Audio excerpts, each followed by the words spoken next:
Ребята, привет! Меня зовут Клей, и сегодня я не буду говорить на русском. Почему?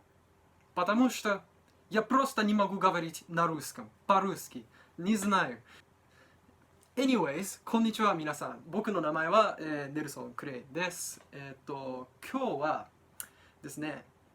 言語学習日記の第1日ですね。僕は今、ロシアに住んでます。で、ビザを更新しに日本に3月に戻ってきたわけなんですけれども、最高のことにですね、コロナウイルスがやってきて国境が封鎖されました、イエーイって言って最悪なんですけど、彼女がロシアに住んでいて離れ離れになってすごく悲しいし、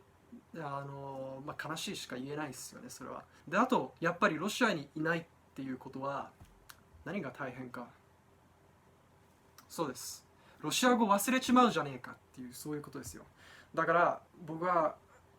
こうやってどうしたらロシア語を忘れないでうまくなれるかっていうのを考えた末、自分で YouTube 動画を作って自分を勉強しているところを映して自分に恥かかせようと思いました。ということで1日目いきましょう。ですね、目標があります。それは1日に単語最低でも10個覚えるっていうことですね。もしできるなら15個20個っていう感じで1日を覚えてって、でその1ヶ月30日後には1日10個なら300って言って、15ならなんだろうね、400何十くらいの、ごめん数学が得意じゃないんだ、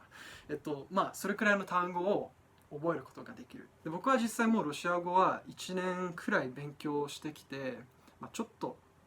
本当にちょっと話せるくらいです。マジふいにゃですけどちょっと話せます。なのでいろいろと自分でも勉強法を試してきて、自分に合ったものとかをある程度見つけることができました。1日目、まず僕が何をしたかっていうと、覚える単語を集めました。で、単語を覚えるときは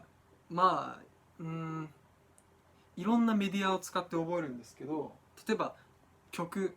ロシア語の曲聴いて、そこからこの言葉なんだろうって思って覚えたり、あとはこのゼロから始めるロシア語っていう本があるんですけど、これを使って、もう半分くらいやったんですけど、たまにこれをやって文法と、あとそこから単語も覚えてみたいな。で、あとは YouTube 使ってそのロシア語勉強してる人のために作られた動画を見て、そこから新しい単語とか覚えたりしてますね。今日はその一番最後に言った YouTube を使って単語を覚えます。実はもう今朝に1時間半くらい勉強して、単語はもう全部1回勉強したんですけれども、朝に1時間から1時間半くらい勉強して、でまた夕方に1回復習、それかまた夜にもう1回復習するっていう感じで、僕は今復習の、なんて言うんだろう、復習のステップに入ってますね。あれどこだ。はい、この World with Natalie っていうそのロシア語の勉強のチャンネルがあって、残念ながらこの人は最後の動画アップロードしたのが1年前なんですけど、でも結構いい動画を作ってくれてて、今日見たのはなんだっけな、ブライトンへの旅みたいな感じで、どんな感じでやるかっていうと、こういう感じで彼女が動画の中で話していて、でロシア語でサブタイトルっていう字幕が出てきて、あと英語でも出てきて、で僕はこの字幕を見てこの中から分かんなかった言葉とかを探して、それを調べますっていうような感じで、今日はひたすら単語を勉強しました。いくつ勉強したかな、ちょっと復習しようかなと思います。まず単語をノートに僕は書けます。こんな感じでずらーっとノートにバンバン書きますね。まず僕ここから出たのはアシエンニ秋のものみたいな感じで、オーシンが秋で、この言葉僕知らなかったのちょっと変なんですけど、秋、オーシン。あとは、それだけじゃなくて動画に出てきたその単語が入ってた文章ごと覚えようとします僕は。例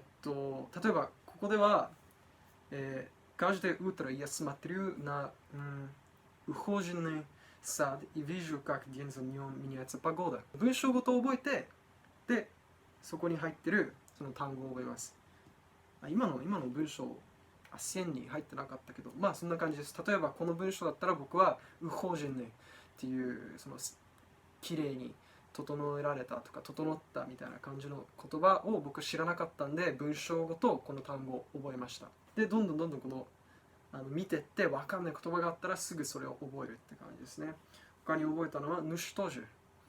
ヌシュトジュ、well、さてみたいな感じですね。アディバチュ、服を着る。あと服を着るって僕ここ初めて見て覚えたんで、どうしたら服を、脱ぐっていうのも覚えようと思って自分で調べてラズディバチュっていうのも覚えました。服を脱ぐ。大切なのは文章ごとっていうのだと個人的には思っています。で最後に何をするかっていうと、暗記っていうフラッシュカードのアプリがあるんですけど、そこに、新しい1日ごとのデッキを作って、そこに覚えた単語、覚えたい単語、覚えたい文章を入れて、それを使って暇な時間に復習する。これでもボキャブラリー、単語の学習は終わりですね。あとは暇な時に動画を見返して復習したりとか、そんな感じですね。結局は単語が一番大事なのかなと思います。言語を勉強するとき。はい、じゃあ1日目はこんな感じです。実際今日までは結構日本に戻ってから怠けてたんで、もう単語を覚えない日とかも2日3日連続とかであって、で忘れてきちゃうな、これは進歩ないなと思って、今日から1日10から15の単語っていう目標を立てたんで、30日後にはロシア語が思いっきりグレードアップしていることを